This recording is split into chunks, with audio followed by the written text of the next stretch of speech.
Meus irmãos, a minha saudação a cada um e a todos com a paz do Senhor, amém? Pegue a sua Bíblia e vamos ler um texto da mesma. O Evangelho é o de Marcos, capítulo de número 15. O Evangelho é o de Marcos, capítulo de número 15, e leremos o versículo de número 37. Se você observar que alguém do seu lado está sem o exemplar da Bíblia, chegue perto dessa pessoa, ou você pode acompanhar aí na projeção, mas não fique sem ler o texto, que será base para a nossa meditação essa noite. É uma alegria, uma honra poder anunciar a palavra de Deus, e principalmente na minha casa, onde congrego, juntamente com a minha esposa, e aonde Deus tem me dado o privilégio de desenvolver o ministério pastoral também, e servir a igreja do Senhor e o reino de Deus nessa cidade. Constitui para nós sempre um privilégio estar entre os irmãos. Talvez alguns irmãos não nos veem com muita frequência aqui no templo sede, haja visto que também temos por função visitar as congregações do nosso campo, que são mais de 100 congregações, e por isso, por essa razão, muitas vezes não estamos aqui, mas procuramos sempre, principalmente nos cultos de Santa Ceia, tanto como a ceia geral, o primeiro sábado e o terceiro domingo, dentro da possibilidade de estar com os irmãos. É uma alegria honrar o convite do pastor Alessandro, que nos deu aqui a honra de pregar essa noite a família Adeblu. Marcos capítulo de número 15, verso de número 37, assim está registrado na palavra de Deus: mas Jesus, dando um grande brado, expirou. Na projeção está: e Jesus, dando um grande brado, expirou. Amém. Queiram estar assentados, meus irmãos, por favor, redobre a sua atenção, empreste a sua atenção por alguns minutos, e depois cearemos e participaremos da mesa do Senhor. O cenário que está diante de nós essa noite é o Calvário. Cristo já passou pelo interrogatório e julgamento do Sinédrio, já esteve diante da arrogante pessoa de Herodes, e por 2 vezes Jesus já fora conduzido até a presença de Pilatos. Na segunda ocasião, recebeu a condenação, e na sequência os açoites esses que foram aplicados, segundo a história, de uma forma truculenta, de uma forma violenta. A história nos relata e nos afirma que depois desta sessão de açoites que uma pessoa recebera, e principalmente Jesus dentro desse contexto, era possível ver os ossos de Jesus, devido ao nível da violência com que os golpes foram desferidos. Mas perceba, mesmo ferido, levou a sua cruz até o alto do Calvário, sendo ajudado, verdade, em alguns momentos, por um homem chamado Simão Cirineu. No Calvário, nosso Cristo terá agora os seus pés e suas mãos furadas por cravos, que tem por objetivo deixá-lo fixado sobre a cruz até morrer. Sim, esse é o cenário da crucificação, um cenário cruel, um cenário doloroso, e um cenário, por que não dizer, humilhante. A humilhação que Jesus passou, ela tem alguns níveis. Por exemplo, ele desceu do céu à terra, sendo Deus, se fez homem, sendo rei, se fez servo, sendo juiz, se fez vítima, sendo santo, assumiu o pecado de todos, sendo glorificado pelos anjos, ele aceitou ser cuspido pelos homens. Paulo, em sua carta aos Filipenses, no capítulo 2, verso 8, afirma: e achado na forma de homem, humilhou-se a si mesmo, sendo obediente até a morte, e morte de cruz. Sim, meus irmãos, morte de cruz. Sobre a cruz, Jesus orou, perdoou, salvou, aconselhou. Sobre a cruz, Jesus liberou palavras que nos marcam, que marcam as nossas vidas até o dia de hoje. Porém, ao meio-dia, o sol se esconde, e até às 3 horas da tarde, diz o texto, que houve trevas sobre a terra. Ao final desse horário, cada evangelista, Mateus, Marcos, Lucas, João, vai mencionar quais foram as últimas palavras de Jesus. Mateus 27:50, Mateus diz: e Jesus, clamando outra vez, com grande voz, rendeu o seu espírito. Lucas 23:46, Lucas diz: e clamando Jesus, com grande voz, disse: Pai, nas tuas mãos eu entrego o meu espírito. E havendo dito isso, expirou. João, que era o único que estava presente acompanhando toda a cena, diz em João 19:30, e quando Jesus tomou o vinagre, disse: está consumado, e inclinando a cabeça, entregou o espírito. E Marcos, relatando o que ouvira de Pedro, ele escreve o texto que lemos como base esta noite, Marcos 15:37, mas Jesus, dando um grande brado, expirou. Então, a que conclusão chegamos? Qual foi o brado? Qual foi este brado que marcou a história?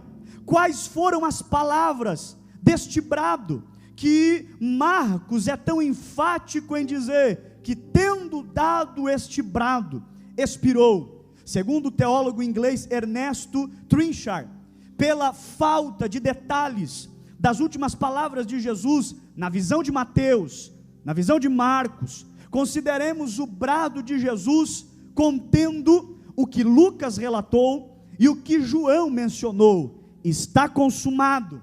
Pai, nas tuas mãos eu entrego o meu espírito. Este foi o brado que o nosso Jesus liberou no alto do Calvário, antes de expirar. Mas pastor Cleito, o que é um brado? Segundo o dicionário define brado como voz forte, enérgica e de forma a ser ouvida longe. De fato, voz forte, porque quem estava bradando ali não era um qualquer, e sim o leão da tribo de Judá. Um brado pode ser ouvido longe, isso é uma grande verdade, pois o som desse brado tem rompido as décadas, tem rompido os séculos, tem rompido os milênios e tem chegado até os nossos ouvidos aqui essa noite. Mas pastor, o que foi que Jesus bradou? Eu lhes disse: está consumado. Pai, nas tuas mãos eu entrego o meu espírito. Vamos analisar isso. Está consumado. João 19:30, ele enfatiza que Jesus abre a sua boca e com muita força e com muita energia, Jesus diz: está consumado. Essa palavra grega, tetelestai, era a palavra que foi utilizada por Jesus, e no contexto histórico, meus irmãos, essa palavra aparece em pelo menos 3 situações. Primeiro, era usada para a conclusão de uma tarefa. Por exemplo, quando um filho terminava o seu trabalho, dizia para o seu pai: tetelestai, está concluído o trabalho que a mim foi confiado. Segundo, era usada para a quitação de uma dívida. Quando alguém, por exemplo, ia ao banco pagar uma promissória, ele batia o carimbo, quem recebia o pagamento da dívida, batia o carimbo no documento e escrevia tetelestai, ou seja, a dívida em questão está quitada, foi paga. A terceira ocasião que esta palavra aparecia era usada, por exemplo, na posse definitiva de uma escritura, quando alguém comprava um imóvel e o quitava, recebia-se a escritura definitiva, e com a inscrição no documento, tetelestai, ou seja, agora você tem direito de posse definitiva sobre este imóvel. Pastor, mas o que o brado tetelestai gerou? Eu afirmo essa noite, com o brado, Jesus nos comprou para Deus, aleluia.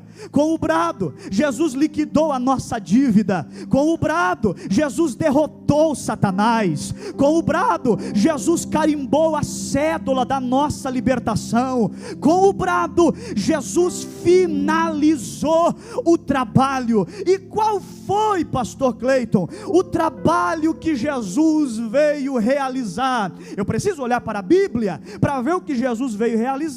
Isaías 53:4 diz que o trabalho dele foi: verdadeiramente ele tomou sobre si as nossas enfermidades, e o castigo, aquilo que hoje nos traz a paz, estava sobre ele, e sob as suas pisaduras nós fomos sarados. Ele finalizou o trabalho. Lucas, no capítulo 19, verso 10 diz: porque o Filho do Homem veio buscar e salvar o que se havia perdido. Ele finalizou o trabalho. João não ficou de fora, e no capítulo 10, verso 10 ele diz: o ladrão vem senão a roubar, a matar e a destruir. E Jesus veio para quê? Ele disse: eu vim para que tenham vida e a tenham com abundância. Na primeira carta de João, no capítulo 3, verso 8, João diz: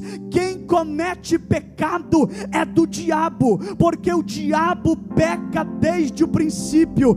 Para isto o Filho de Deus se manifestou, para desfazer as obras do diabo. Oh glória! Jesus bradou tetelestai, porque finalizou o trabalho, concluiu a missão, terminou a tarefa. Mas o brado, meus irmãos, ainda compreende mais uma frase. Lucas, no capítulo 23, ele diz no verso 46: Pai, nas tuas mãos eu entrego o meu espírito. Pense nisso, analise isso comigo. No seu brado, Jesus, antes de morrer, vai deixar claro algumas verdades, quando ele diz: Pai, Pai. Jesus, em suas últimas palavras, faz questão de evidenciar o Pai e enfatizar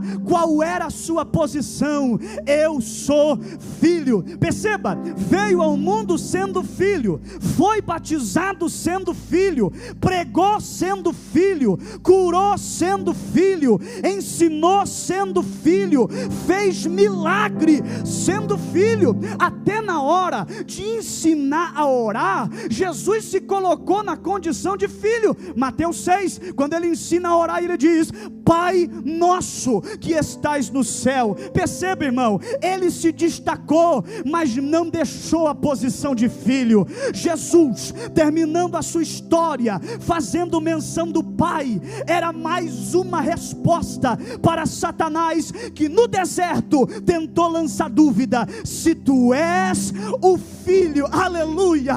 O brado de Jesus, citando o Pai, evidencia uma grande verdade. Qual, pastor? Nasceu como filho, viveu sendo filho e morreu como filho, cumpriu o propósito estabelecido pelo Pai, aleluia. E chamando, o Pai disse: nas tuas mãos eu entrego o meu espírito. Irmão, isso é motivo de glorificar. Por quê, pastor? Porque Jesus começa de um jeito, e à medida que o seu ministério vai fluindo, ele vai ganhando fama, ele vai se destacando, o seu nome vai sendo conhecido, mas ele não mudou, ele ainda continua filho. Aqui cabe para nós uma lição importante. Tem gente que começa começa de um jeito, mas termina de outro. Tem gente que inicia até bem, mas termina mal. Eu vim pregar essa noite uma palavra para o seu coração.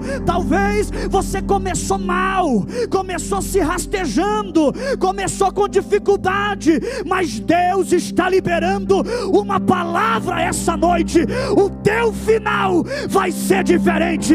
Quem pode adorar a Deus por esta palavra? Seja a boca de Deus para quem está do seu lado. Olhe bem dentro do olho dessa pessoa. Você sabia que pessoas falsas e hipócritas não conseguem olhar no olho? Olha bem dentro do olho dessa pessoa e fala: não sei como foi o teu começo, não sei como você começou, mas uma coisa eu sei: você vai terminar bem, vai terminar bem, vai terminar bem. Quem pode adorar? Quem pode? Se é para Jesus, vai, aplaude forte, irmão.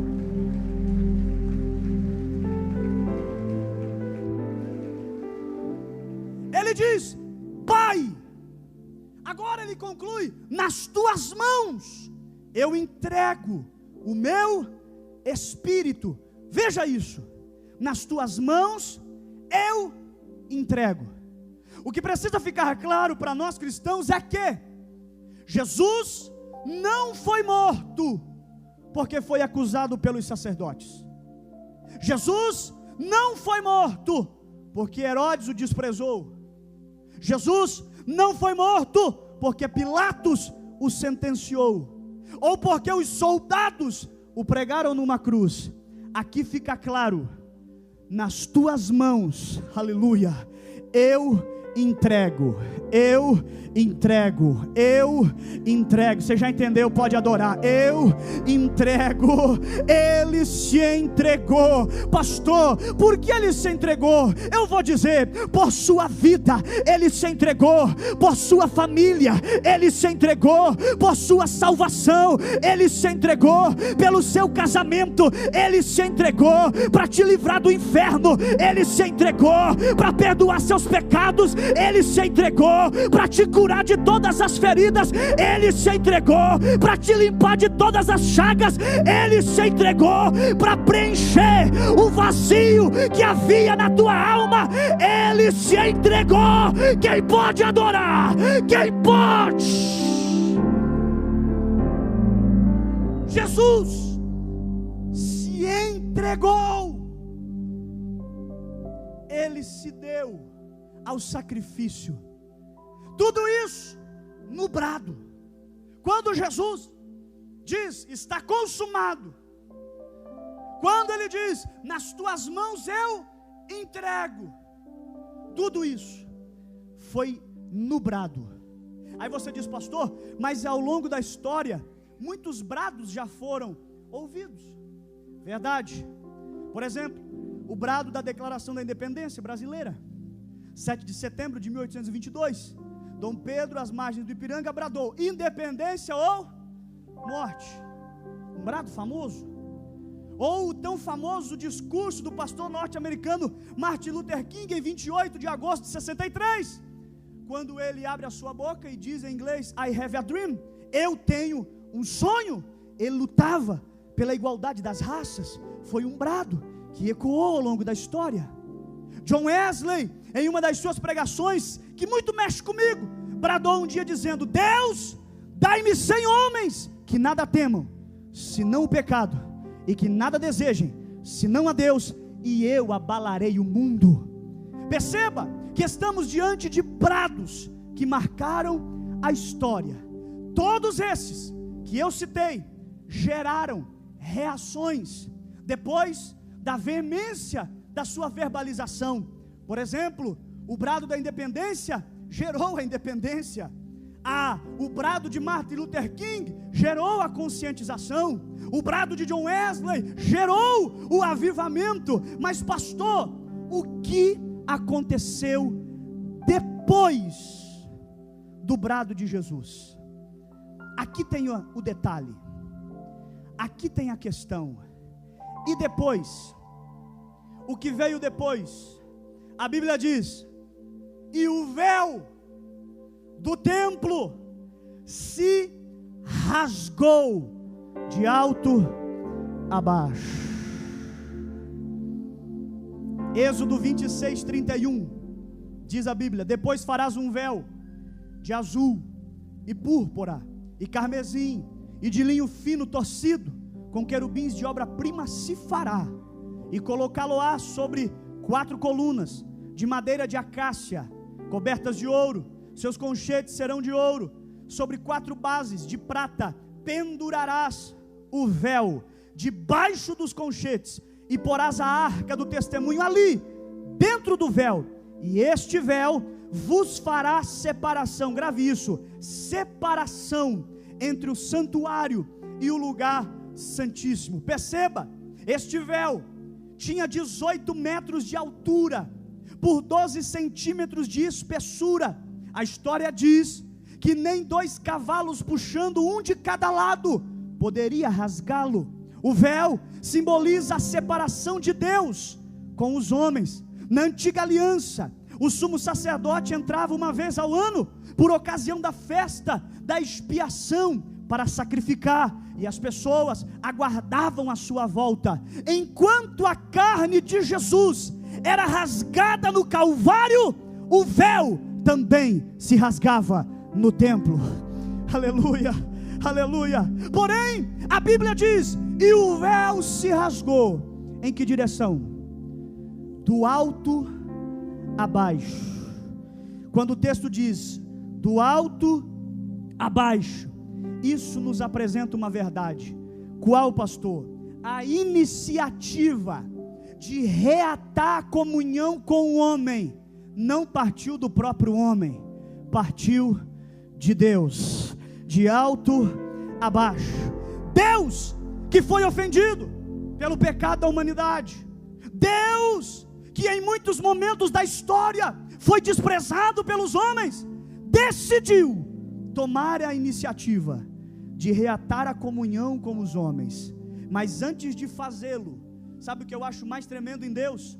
É que Deus sempre anuncia as grandes obras que Ele vai fazer. Pastor, não entendi. Deus nunca vai pegar você de surpresa. Ele sempre vai anunciar quando Ele vai começar a trabalhar. Deus desejou reatar a comunhão com o homem, mas não fez de forma precipitada. Deus anunciou. Veja como Deus trabalha. Isaías 46, verso 9 e 10. Lembrai-vos das coisas passadas, desde a antiguidade, que eu sou Deus, e não há outro Deus, não há semelhante a mim. Verso 10. Que anuncio o fim desde o princípio, e desde a antiguidade, as coisas que ainda não se sucederam. Irmão, Deus sempre trabalha assim. Como, pastor? Anunciando antes o que vai fazer depois. Por exemplo, o dilúvio anunciou para Noé, a terra prometida anunciou para Moisés, a queda da muralha anunciou para Josué, o grande reinado de Davi anunciou para Samuel, o derramamento do Espírito Santo anunciou para Joel, o arrebatamento da igreja anunciou para Paulo e João, a vinda de Cristo também foi anunciada. Após a queda no Éden, Jeová libera uma palavra, Gênesis 3,15: e porei inimizade entre ti e a mulher, entre a tua descendência e o seu descendente, este te ferirá a cabeça e tu lhe ferirás o calcanhar. Perceba, irmão, que os profetas também anunciaram. Zacarias capítulo 9, verso 9: alegra-te muito, ó filha de Sião, exulta, ó filha de Jerusalém, eis que o teu rei virá a ti, justo, salvo, pobre e montado sobre um jumento. Isaías 9:2 também anunciou, quando ele diz: o povo que andava em trevas viu uma grande luz, e sobre os que habitavam na região da sombra da morte resplandeceu a luz. Cristo foi anunciado, e como tudo que Deus anuncia se cumpre, Jesus veio. aleluia. E ele veio para quê, pastor? Ele veio para contrariar as obras do inferno, para expulsar os demônios. Ele veio para curar os enfermos. Ele veio para fazer a vontade do Pai. Ele veio para desfazer as obras do diabo. Ele veio, e quando o véu rasgou, o que isso representa? Ele veio para abrir um novo e vivo caminho. Perceba, na nova aliança, Cristo passou do véu, Ele descortinou o véu, para que agora todos nós tenhamos acesso até a sala do trono, até a presença de Deus. Irmão, quando o véu se rasga de alto a baixo, estava abolido o antigo sistema de ritos e sacrifícios. As restrições de etnias no templo em Jerusalém agora não vigoravam mais. O sacrifício foi perfeito, a porta do céu está aberta. Entra judeu, entra grego, entra africano, entra europeu, entra americano, entra latino, entrou eu, entrou você. Quem pode adorar? Quem pode adorar? Diga para quem está do seu lado: você está dentro ou está fora? Quem está dentro diz aleluia. Quem está dentro levanta a mão e diz glória a Deus. Oh, aleluia, aleluia, aleluia, aleluia, aleluia. Eu sinto a presença do dono da casa aqui essa noite. O véu rasgou, irmão. Rasgou quando, pastor? Depois do brado. Segundo, a Bíblia vai nos apresentar que depois que o véu rasga, o texto diz: e tremeu a terra. Diga comigo: um terremoto. Não, irmão, você fingiu que falou. Diga: um terremoto aconteceu depois do brado. Perceba, as estruturas da terra foram abaladas, movimentadas. Porém, o que é mais lindo e o que nos chama a atenção é que enquanto a terra movimentava, enquanto as montanhas se abalavam, enquanto as casas rachavam e caíam, a cruz permanecia intacta. Oh glória, oh glória. Irmão, Jesus viveu a sua vida cumprindo as profecias, e isso aqui é o cumprimento de uma profecia.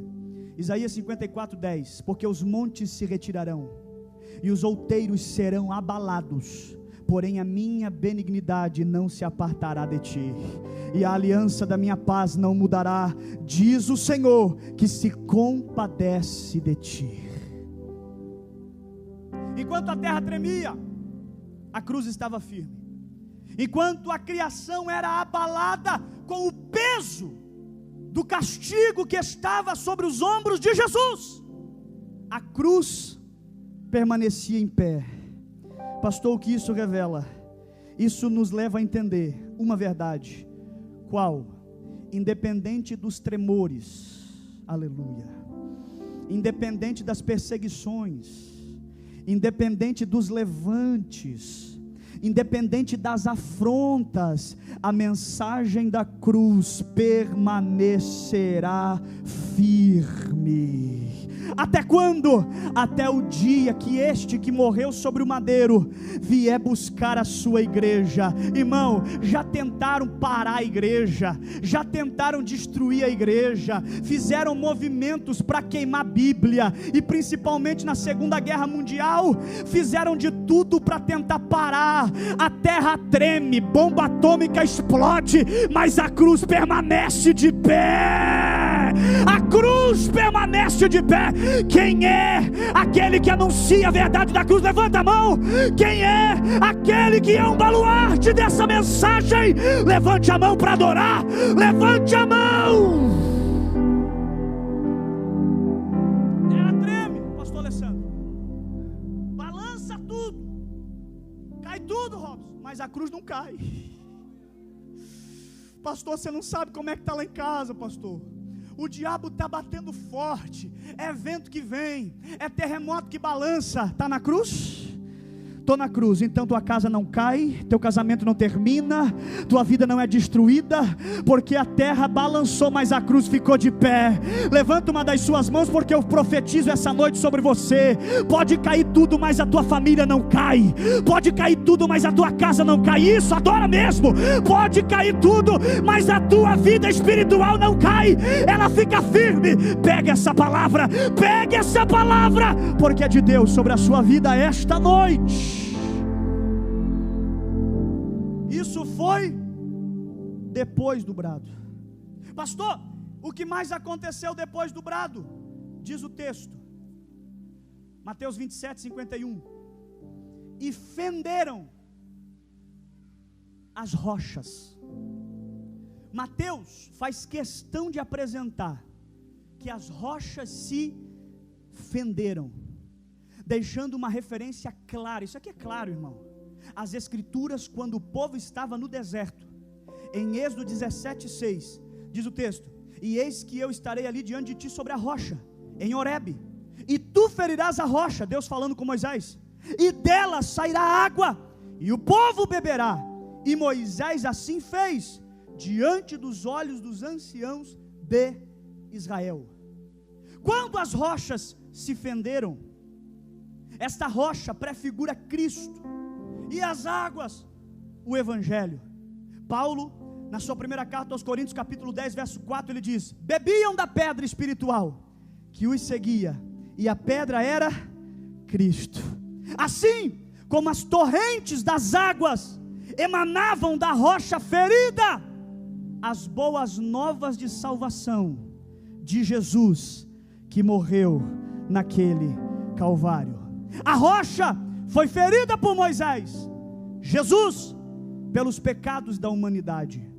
Da rocha saiu água de Cristo, o seu sangue. A água da rocha foi suficiente para saciar milhares, o sangue da cruz para saciar milhões. A rocha era inerte, porém Cristo com vida. A água satisfez um momento específico. O sangue de Jesus é suficiente para toda a eternidade.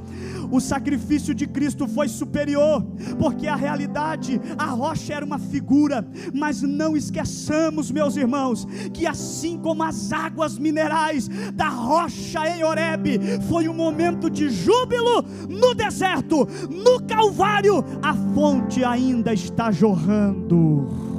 E dela jorra o que, pastor? Paz está jorrando, alegria está jorrando, salvação está jorrando, aleluia, satisfação está jorrando, saúde está jorrando, renovação está jorrando, libertação está jorrando, amor está jorrando, misericórdia está jorrando, avivamento está jorrando e graça está jorrando. Quem já entrou debaixo dessa cachoeira, glorifique a Deus esta noite. Diga para quem está do seu lado: já se molhou ou não, irmão? Está jorrando, Adolfo. Pastor Gessé, ainda está jorrando. E eu creio, irmão, que vai continuar jorrando até o dia da trombeta tocar. Eu não sou doido de sair debaixo disso que está jorrando. E se eu fosse você, fazia de tudo para permanecer. Porque enquanto você fica debaixo daquilo que jorra da cruz do Calvário, a tua casa não é destruída, a tua família não acaba. Tem bênção, tem providência, tem cuidado, tem renovo, tem avivamento, tem unção, tem poder. Você crê nisso? Venderam-se as rochas. Pastor, e depois? A Bíblia diz, Mateus 27, 52, que o resultado desse tremor e das rochas se fendendo, a Bíblia diz que sepulcros foram abertos. Irmão, isso aqui é loucura. Aline, isso aqui é doideira. Sepulcros foram abertos. E aí, pastor, só abriu sepulcros? Na tragédia de 2008 também abriu muitos sepulcros aí nos bairros, mas não aconteceu o que aconteceu aqui, Ronaldo. a Bíblia diz que os sepulcros foram abertos e mortos ressuscitaram e começaram a andar e foram vistos por muitos, aonde? Entrando em Jerusalém. Oh glória! Mateus é o único a relatar esse fato. O teólogo americano John MacArthur sugere que essas pessoas ressuscitaram de forma milagrosa e apareceram a muitos. Para quê, pastor? Para estabelecer a veracidade do milagre, porque tem gente que só contar não adianta, tem que mostrar. E eles apareceram a muitos. Porém, irmão, nós não podemos afirmar se permaneceram na terra, se voltaram para o sepulcro, se foram para a glória. Não podemos afirmar, mas uma coisa é fato: a morte dele gerou vida.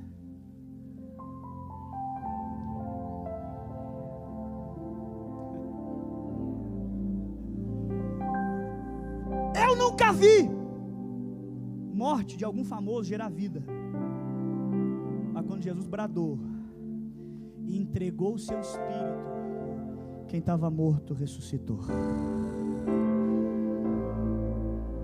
E vou mais além. A Bíblia diz que ressuscitaram e foram para onde? Cafarnaum? Não. Judeia. Se alguém perguntou para eles: rapaz, você acabou de ressuscitar? Ressuscitei. Você está indo aonde? Jerusalém. Mas por quê? Porque eu preciso ir para Jerusalém.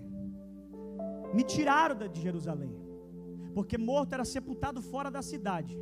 Mas só fica fora quem está morto, irmão. Quem está vivo vem para dentro. Eu e você fazemos parte desses que ressuscitou. A gente estava andando a passos largos, hein, pastor Abimael? A passos largos, para onde? Para o inferno. Mas Jesus ressuscitou e diz: vem para cá. Para onde? O caminho de vocês agora é Jerusalém, Jerusalém, Jerusalém, Jerusalém. Quem está caminhando para Jerusalém, adore. Quem está caminhando para Jerusalém, glorifica.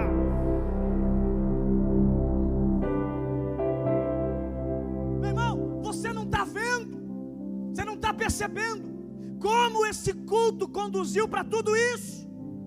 Primeiro hino da harpa, sangue. A leitura oficial, o pastor Gessé, ele morreu porque ninguém morreria.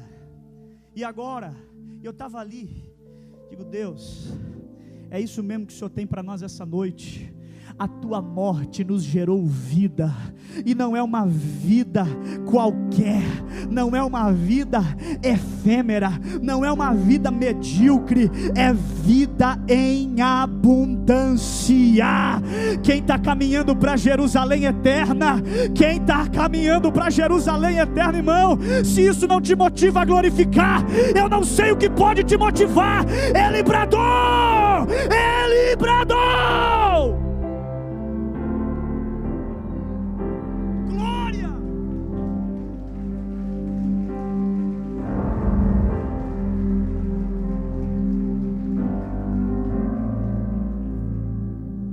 Pastor, e depois,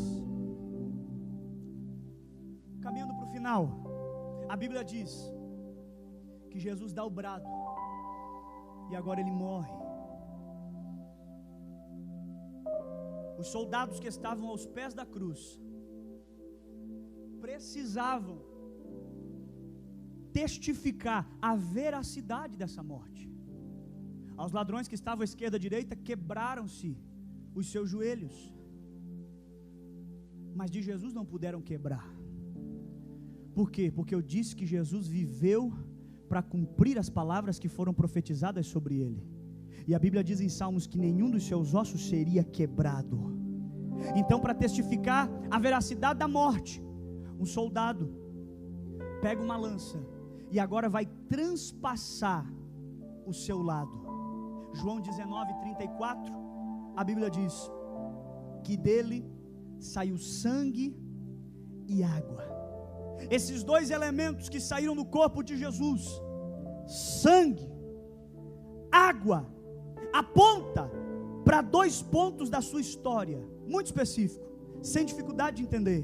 água, batismo; sangue, morte.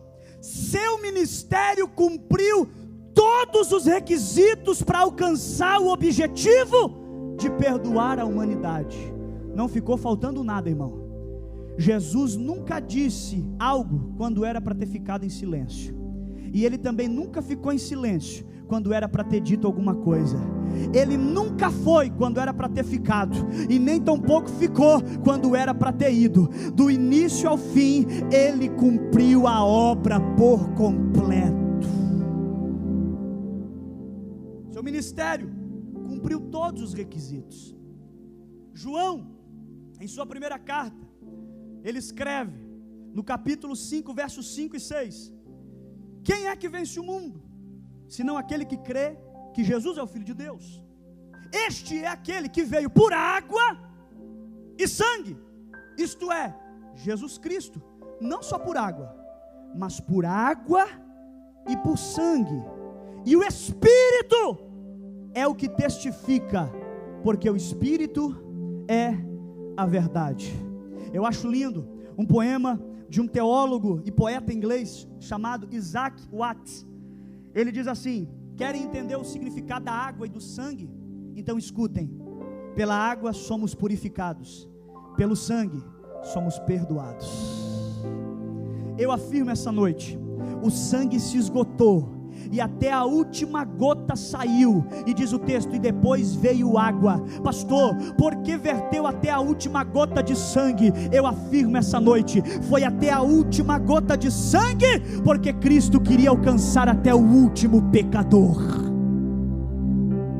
Dentre todos estava eu, dentre todos estava você, alcançado pelo sangue de Jesus. Sabe o que isso gera? As tuas vestes espirituais estão mais brancas do que a alva lã.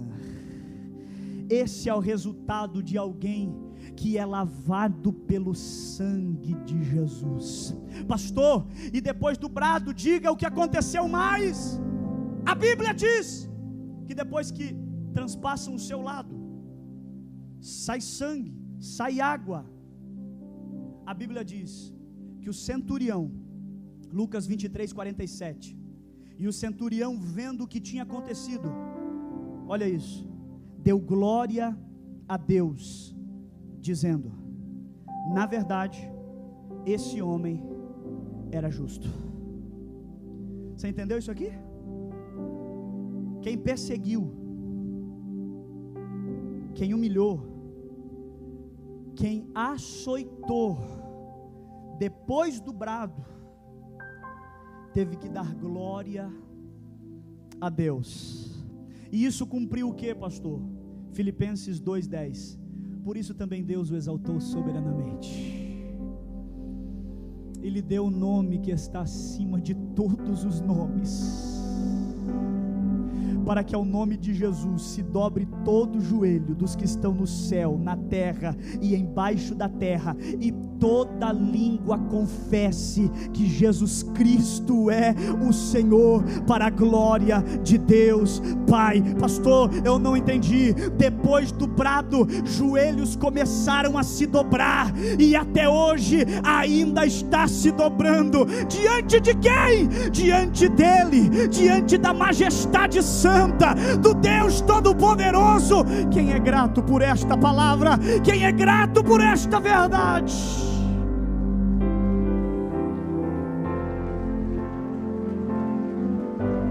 Eu encerro, eu concluo, não vou mais além, mas o texto é claro. O centurião olhou e depois de tudo que viu, pastor Teixeira, ele diz assim: uma constatação eu tenho para fazer. Qual? Ele era justo. Irmão, depois do brado, ficou evidenciado quem era ele. O pai já tinha dito quem era, quando saiu do Jordão: este é o meu filho. O diabo tentou lançar dúvida, mas ele sabia quem era. E no final, quem perseguiu, quem maltratou, quem pregou na cruz, teve que abrir a boca e dizer: era justo. Matamos, mas era justo. Pregamos no madeiro, mas era justo. Irmão, tudo isso após o brado. Pastor, tudo isso enquanto Jesus estava sobre a cruz? Sim. E eu encerro dizendo algo para você. Se tinha alguém que fez de tudo para que esse brado não fosse expressado, esse alguém era o diabo. Ele fez de tudo para o brado não acontecer, e principalmente para Jesus da cruz descer. Como, pastor? O texto diz, Mateus 27, que por 3 vezes o diabo investe para fazer Jesus descer. A multidão gritava: tu que destróis o templo, em 3 dias reedificas, desce se podes. Os sacerdotes: salvou aos outros e a si mesmo não pode salvar? Se é rei, desce, então creremos. Um dos ladrões que estava ao seu lado também replicava as mesmas palavras. E Jesus, pastor, não desceu. Por isso você está aqui essa noite, porque ele não desceu. Pastor, mas e se Jesus descesse? Irmão, se Jesus descesse da cruz, o plano da salvação não teria valor. Se Jesus descesse da cruz, o diabo triunfaria. Se Jesus descesse da cruz, os demônios comemorariam. Se Jesus descesse da cruz, o homem continuaria condenado. Se Jesus descesse da cruz, o peso do pecado ainda estaria sobre nós. Se Jesus descesse da cruz, a morte não teria sido destronada. Se Jesus descesse da cruz, a igreja desceria ao inferno. Mas ele não desceu da cruz, e porque ele não desceu da cruz, hoje você pode subir ao céu. Eu encerro, não vou mais além. Fica de pé. Você precisa viver a sua vida como cristão, entendendo isso. Não foi só uma história bonita que terminou com um final feliz. As dores, os açoites, as humilhações, tudo para um propósito: alcançar você. Alcançar você. Antes de devolver o microfone, permita-me fazer uma oração. Pastor, eu preciso responder favoravelmente a tudo isso que Jesus viveu, a tudo isso que Jesus passou. Nós estamos essa noite diante do pão, diante do cálice, e seremos conduzidos a cear pelo pastor Alessandro daqui a alguns minutos. Mas eu não posso encerrar essa palavra sem antes perguntar: se você que está aqui essa noite ainda não assimilou que esse caminho que ele abriu e que muitos já passaram, você que está aqui essa noite e entende que ainda não anda por esse caminho, que ainda está distante dessas bênçãos de Deus sobre a sua vida, eu preciso perguntar a alguém que está aqui essa noite e diz: pastor, eu quero firmar uma aliança com esse Cristo. Há alguém no nosso meio? Eu sei que estamos em família, membros da igreja, mas eu vi que tinha algumas pessoas que vieram visitar. Possivelmente, talvez você está aqui, não é evangélico, e você quer tomar essa decisão. Se você está aqui, levante uma das suas mãos, eu quero orar por você. Pastor, eu quero esse Jesus, eu quero entregar a minha vida ao Senhor, eu quero viver de forma diferente. Ele bradou por mim, foi por mim que ele viveu, foi por mim que ele morreu. Está vindo uma senhora no corredor, você pode adorar o Senhor, você pode aplaudir o Senhor. Irmão, isso aqui ainda é a mensagem da cruz. Eu só pedi para levantar a mão, ela veio à frente e está chorando. Isso aqui ainda é a mensagem da cruz. Cadê você que está aqui essa noite?